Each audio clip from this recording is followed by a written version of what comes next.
إن قام الإنسان في صلاة الفجر وهو يرى غيره نائم ثم يذهب إلى المسجد ويعود شاكرا ذاكرا راجيا ما عند الله، والله لن يضيع أجرك عند الله.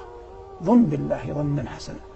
لو صنعت هذا إلى أحد من ملوك الدنيا علم أنك خرجت من بيتك فجرا وأنت أحوج ما تكون للراحة والمنام لاستحيا أن يردك إن كان ذا مروءة. لا إله إلا الله. فكيف بالله الذي لا إله إلا هو؟ كيف بمن لا تنفد خزائنه؟ كيف بمن وسعت رحمته كل شيء؟ كيف بمن دعاك فأجبته؟ كيف بمن وفقك أصلا لأن تجيبه؟ الله أرحم وأجل وأكرم وأبر.